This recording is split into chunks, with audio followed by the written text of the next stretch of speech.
So again we have A words today, and the first word is artless. What does artless mean? When you think of the word artless, you think of somebody lacking art, but it does not mean that. It means somebody lacking craft or craftiness, or somebody who's free of deceit. But what does deceit or craftiness mean? It means tendencies of plotting, planning, scheming. So somebody who does not know all these things, he is said to be artless. It is an adjective. How can you use it in a sentence? So you can use it like for somebody who is naive. Okay, so you can use it in a sentence in this way, that when you explain to kids about war, they are so artless that they say it is a very mean thing to do. So the way they express themselves, that is a very artless way, that is a very gullible, or what do you say, guideless. And there's also one more word, ingenuous. So these all are synonyms of the word artless. So what does artless mean? Somebody lacking craft. It also means somebody who's not cultured, somebody who's crude.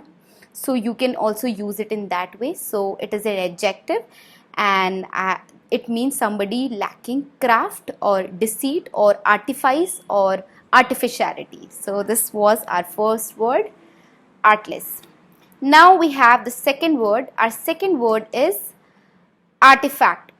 What comes to your mind when you think of the word artifact? Artifact, generally you must have heard in Discovery Channel or in some science fiction channels or in science channels, that when archaeologists dug up ancient sites, they get artifacts. So artifacts are objects made by humans, but especially from a primitive era.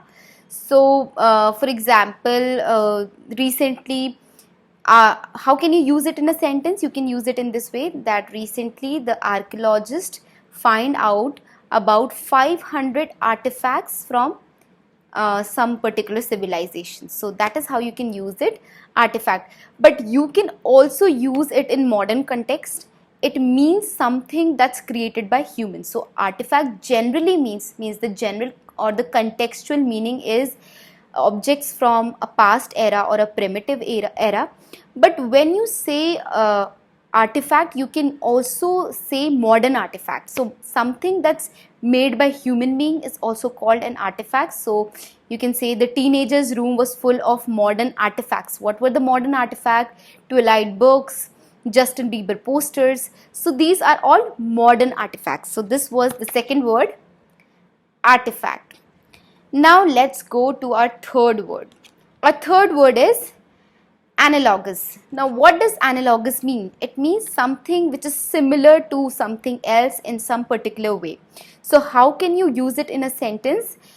You can use it in this way, that the voice of singer A is analogous to singer B, right? So it is somewhat similar, or there's some kind of comparison to singer B.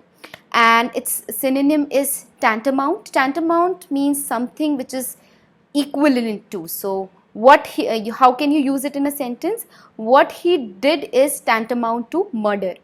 So that is how you can use it in a sentence. So that is analogous. That is the third word.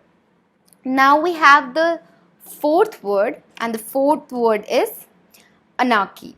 So what does anarchy mean? It means total lawlessness, or a country or a place that is in chaos, that does not have any rules or regulation. That means it is having that country is following anarchism, or there's an anarchy, rule of anarchy. So how can you use it in a sentence?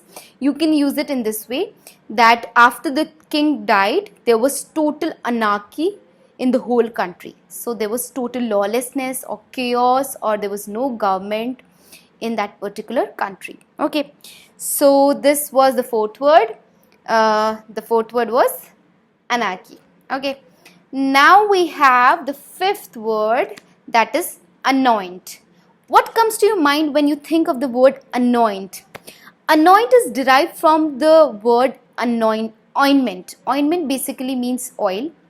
So when you rub or sprinkle something with oil, so that is called anoint. Okay.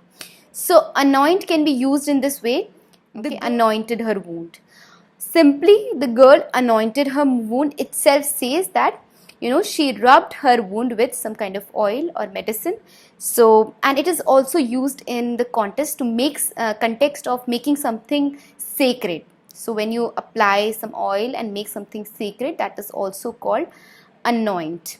So these were the 5 words for today. It will really help candidates who are preparing for GRE, GMAT and CAT. I hope you liked this session. Happy learning! Bye-bye!